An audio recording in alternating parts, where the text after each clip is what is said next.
You will hear a number of different recordings, and you will have to answer questions on what you hear. There will be time for you to read the instructions and questions, and you will have a chance to check your work. All the recordings will be played once only. The test is in 4 sections. At the end of the test, you will be given 10 minutes to transfer your answers to an answer sheet. Now turn to Section 1.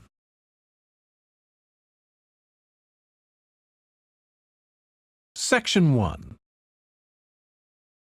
You will hear a telephone conversation between a woman who is looking for a job and a man from a company that organizes cycling holidays. First, you have some time to look at questions 1 to 6.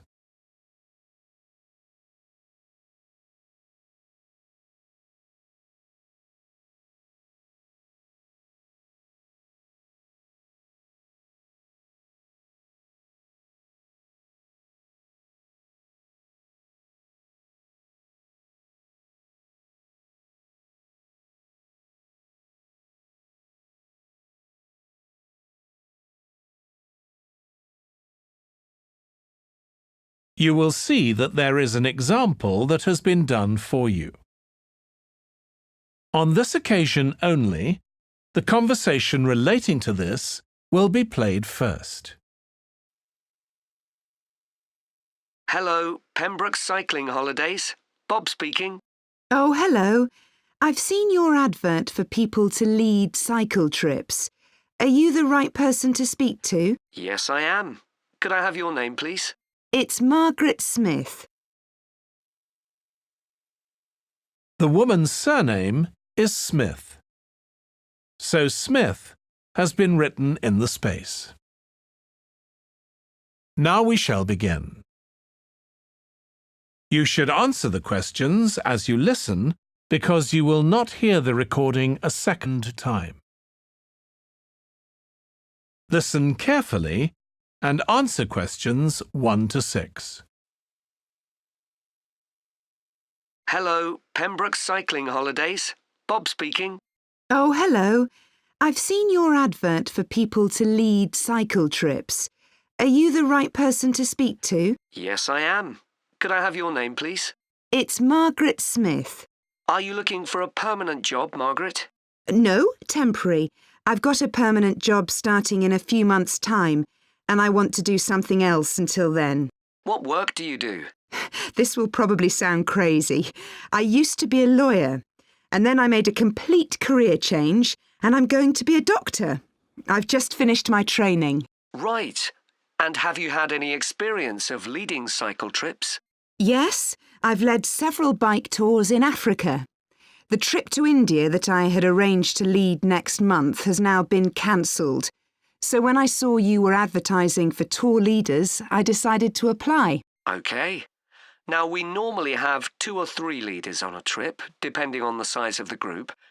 Some tours are for very experienced cyclists, but we've got a tour coming up soon in Spain, which is proving so popular we need an additional leader. It's a cycling holiday for families. Would that suit you? It certainly would. I enjoy working with children, and I probably need some more experience before I go on a really challenging trip. That tour includes several teenagers. Have you worked with that age group before? Yes, I'm a volunteer worker in a youth club where I help people to improve their cycling skills. Before that, I helped out in a cycling club where I taught beginners. Well, that's great. Now, the trip I mentioned is just for a fortnight, but there might be the possibility of leading other tours after that. Would that fit in with your plans? That'd be fine. I'll be free for 5 months. My job is due to start on October the 2nd, and I'm available from May the 1st until late September. Good. Now, is there anything I need to know about the food you eat? We usually have 1 or 2 people in the group who don't eat meat or have some sort of food allergy, so we're always very careful about that. Yes, I'm allergic to cheese. Would that be a problem? No, As long as we have enough notice, we can deal with that. That's great.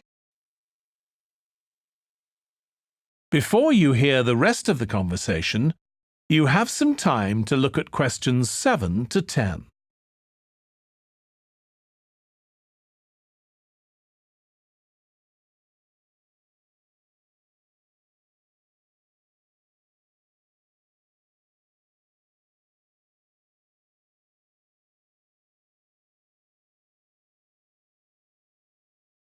Now listen and answer questions 7 to 10.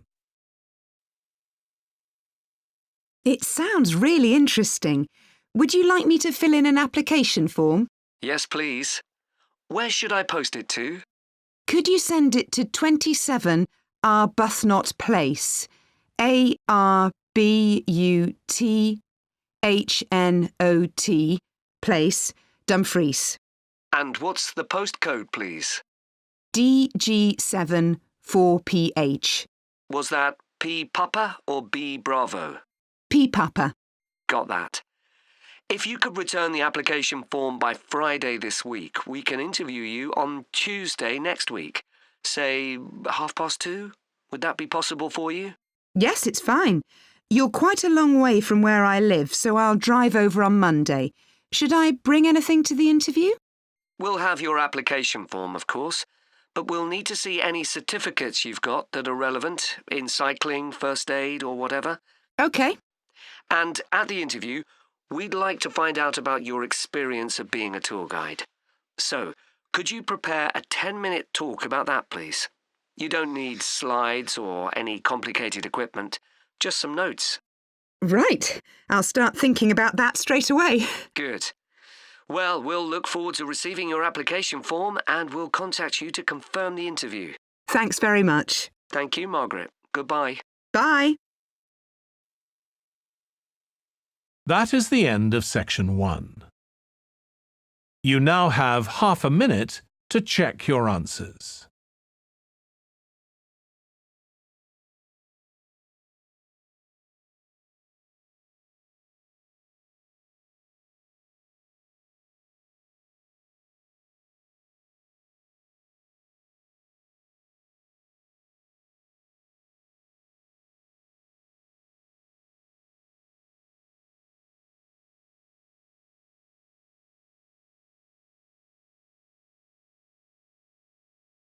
Now turn to section 2.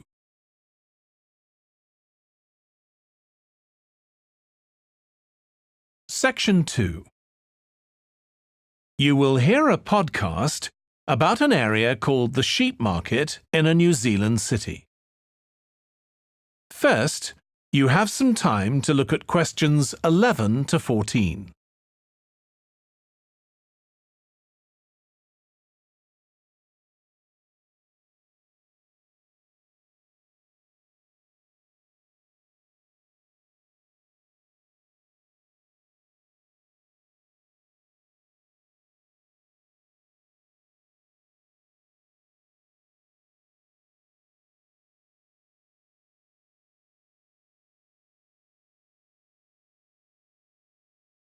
Now listen carefully and answer questions 11 to 14. Welcome to this podcast about the sheep market, which is one of the oldest parts of the city. As its name suggests, there was originally a market here where farmers brought their sheep, but now it's been redeveloped into a buzzing, vibrant area of the city, which is also home to one of the city's fastest growing communities. The nearby university has always meant the area's popular with students who come in to enjoy the lively nightlife, but now graduates embarking on careers in the worlds of fashion and design are buying up the new apartments recently built here to replace the small houses where the market workers used to live. The narrow old side streets are great places for finding original pictures, jewellery and ceramics which won't break the bank, as well as local produce like fruit and vegetables. There's also lots of pavement cafes where you can have a coffee and watch tourists from all over the world go by. The oldest buildings in the area are on the main streets, including the city's first department store, built in the 1880s, which is still open today. The sheep market is a centre for fashion, and there's a policy of encouraging new young designers. The Young Fashion Competition is open to local young people who are passionate about fashion. This year, they've been asked to design an outfit based on ideas from the music and technology that's part of their everyday life, using both natural and man-made fibres. The garments will be judged by a panel of experts and fashion designers, and the winning entries will be modelled at a special gala evening. Parking at the sheep market is easy. There are plenty of pay and display car parking spaces on the roadsides, which are fine if you just want to stay for an hour or two.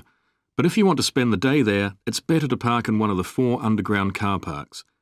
It's not expensive, and if you can present a receipt from one of the local stores, you'll not be charged at all. After 6 p.m, many of the car parks have a flat rate which varies, but it is usually very reasonable.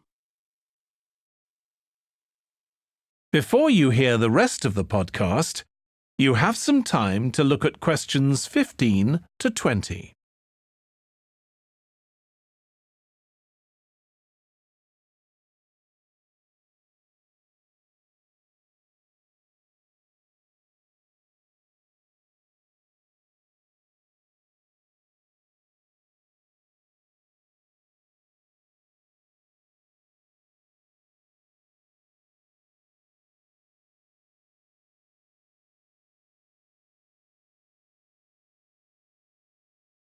Now listen and answer questions 15 to 20. The sheep market is one of the main centres for art and history in the whole of the country. If you look at our map, you'll see some of the main attractions there. Most visitors start from Crawley Road at the bottom of the map. The Reynolds House is one of the oldest houses in the city and is open to the public. It's on the north side of Crawley Road, next to the footpath that leads to the public gardens. The area is particularly interesting for its unusual sculptures. The thumb is just what its name suggests, but it's about 10 metres high. You'll see it on Hill Road, across the road from the bank. The museum's got a particularly fine collection of New Zealand landscapes. It's on the east side of the sheep market, on City Road. It's on the other side of the road from the public gardens, immediately facing the junction with Hill Road. The Contemporary Art Gallery is on a little road that leads off Station Square, not far from the public gardens. The road ends at the gallery. It doesn't go anywhere else. That's open every day except Mondays. The Warner Gallery specialises in 19th century art. It's on City Road, near the junction with Crawley Road, on the same side of the road as the public gardens. It's open on weekdays from 9 to 5 and entry is free. Finally, if you're interested in purchasing high-quality artwork, the place to go is Nucleus. You need to go from Crawley Road up through Station Square and east along Hill Road until you get to a small winding road turning off. Go up there and it's on your right. If you get to City Road, you've gone too far. That is the end of section 2. You now have half a minute to check your answers.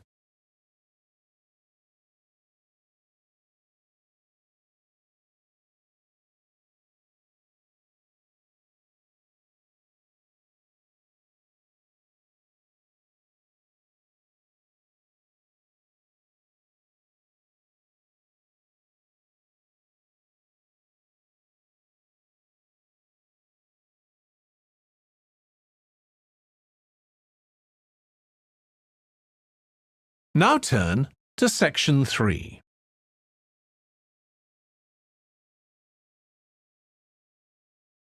Section 3. You will hear 2 students, Katie and Joe, discussing a presentation in their film studies course. First, you have some time to look at questions 21 to 24.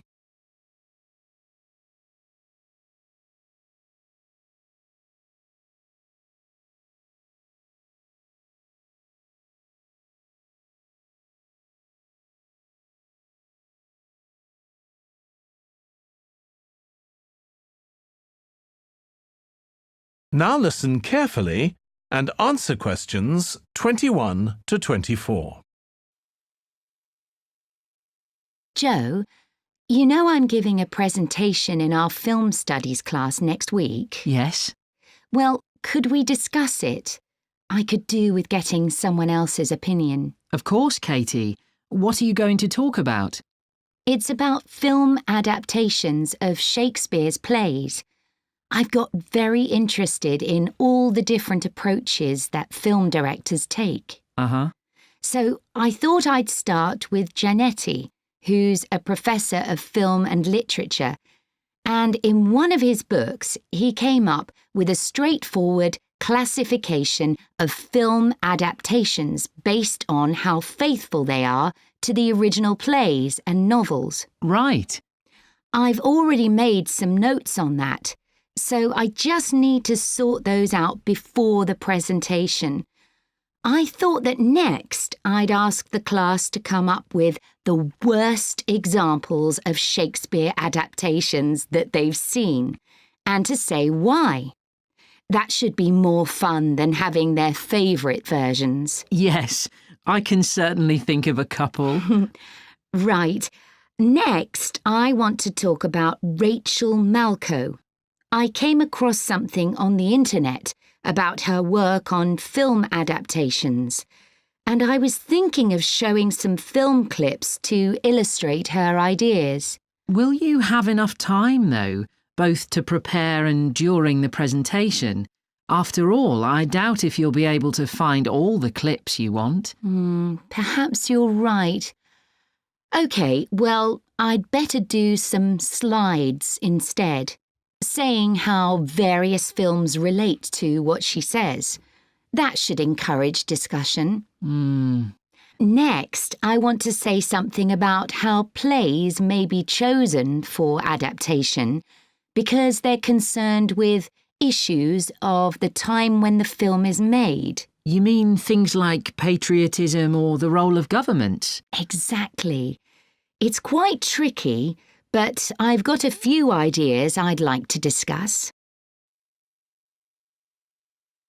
Before you hear the rest of the discussion, you have some time to look at questions 25 to 30.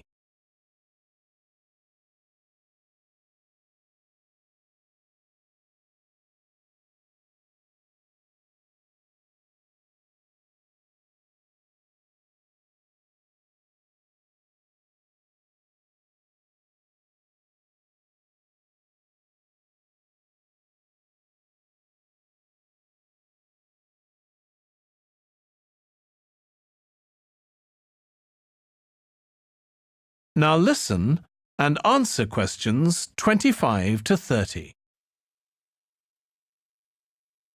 And finally, I want to talk about a few adaptations that I think illustrate a range of approaches and make some comments on them.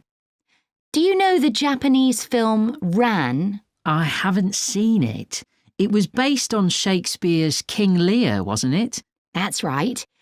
It was a very loose adaptation, using the same situation and story, but moving it to 16th century Japan instead of 16th century Britain.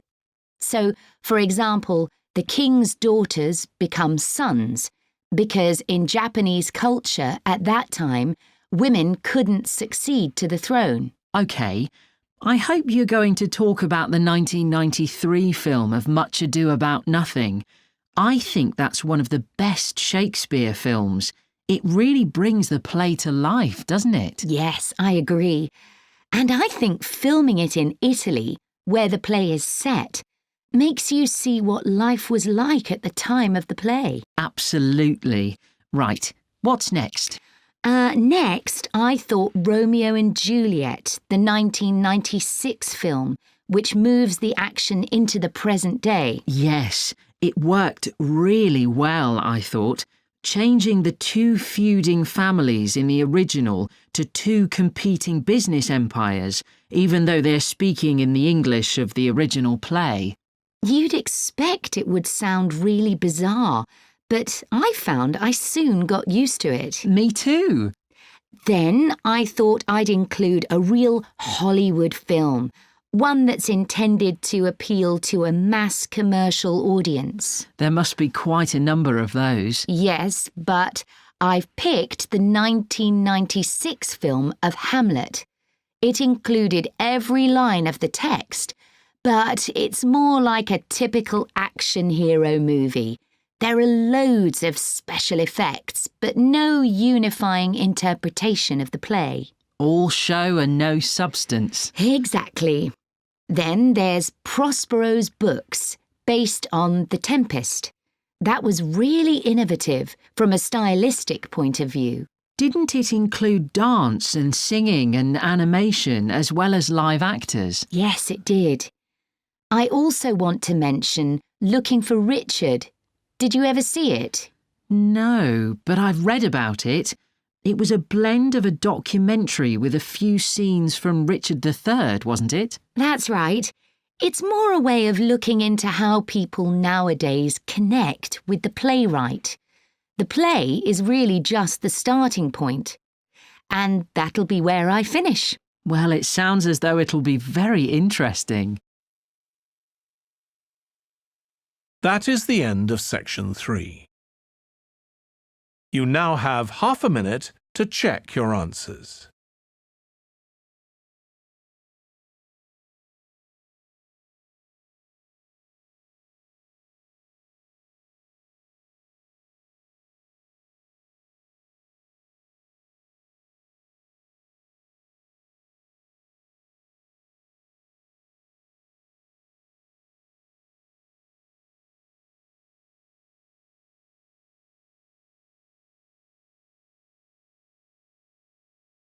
Now turn to section 4.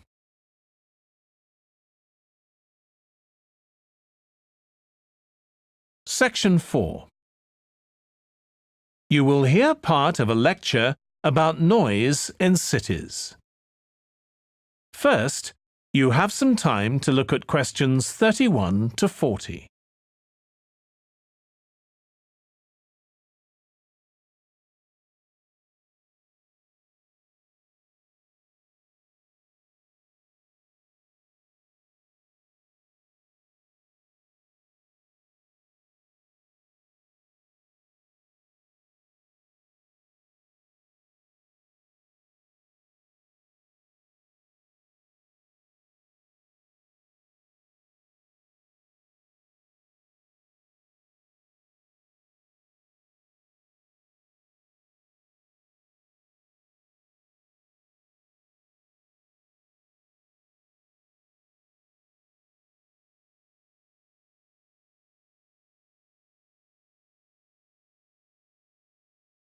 Now listen carefully and answer questions 31 to 40.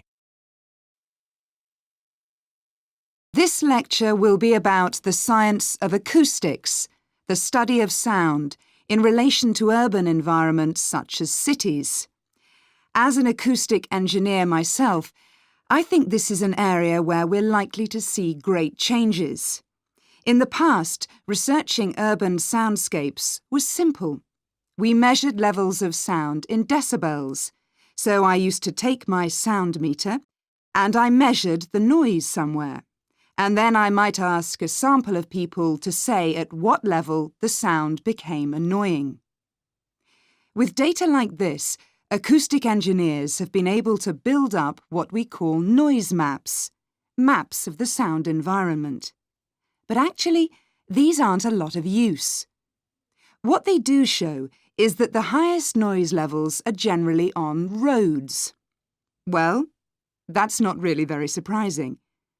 But there's quite a lot going on that these maps don't show, because they can't capture the complex way that sound varies over time. So they ignore important issues such as the noise someone might hear from the open windows or gardens of their neighbours. And this sort of noise can be quite significant in summer. We don't have any databases on this sort of information. As well as that, these records of sound levels take no account of the fact that people vary in their perceptions of noise. So someone like me with years of working in acoustics might be very different from you in that regard. But anyway, even though these noise maps are fairly crude, they've been useful in providing information and raising awareness that noise matters. We need to deal with it, and so it's a political matter. And that's important. We need rules and regulations because noise can cause all sorts of problems. Those of you who are city dwellers know that things go on 24 hours a day, so city dwellers often suffer from interrupted sleep. It's also known that noise can lead to a rise in levels of stress due to physical changes in the body affecting the composition of the blood. And there are other problems as well. For instance, if school children don't have a quiet place to study, their work will suffer. Now, one problem with decibel measurement is that it doesn't differentiate between different types of noise. Some types of sounds that most people would probably think of as nice and relaxing might well score quite highly in decibel levels. Think of the sound made by a fountain in a town square, for example. That's not necessarily something that we'd want to control or reduce. So maybe researchers should consider these sorts of sounds in urban design. This is going to be tricky, because just measuring decibel levels isn't going to help us here. Instead, many researchers are using social science techniques, studying people's emotional response to sound by using questionnaires and so on.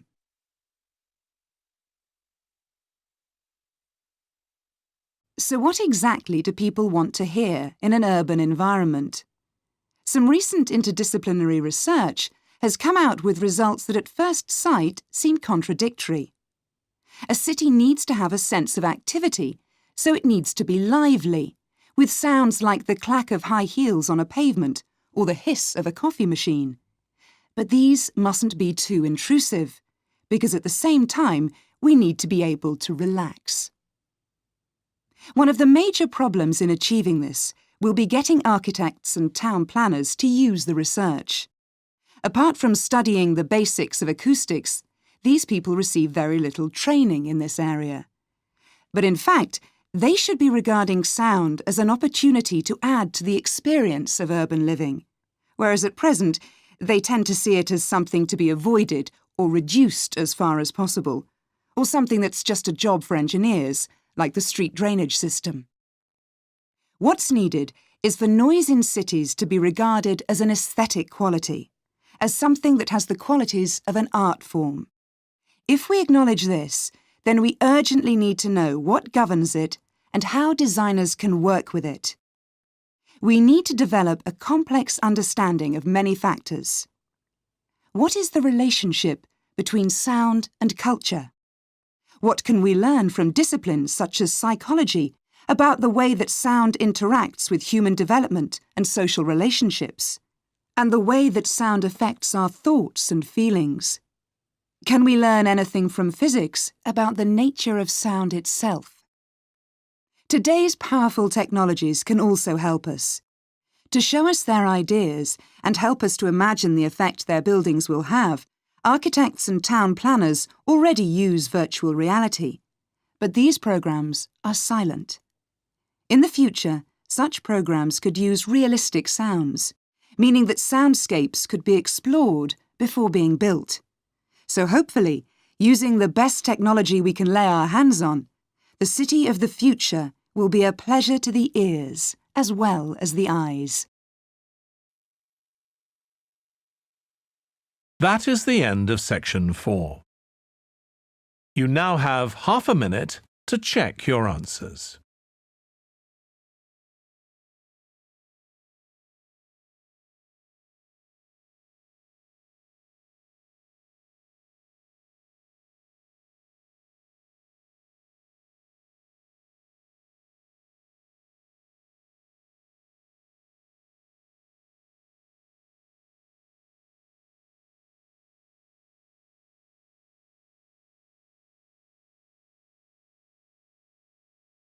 That is the end of the listening test. In the IELTS test, you would now have 10 minutes to transfer your answers to the answer sheet.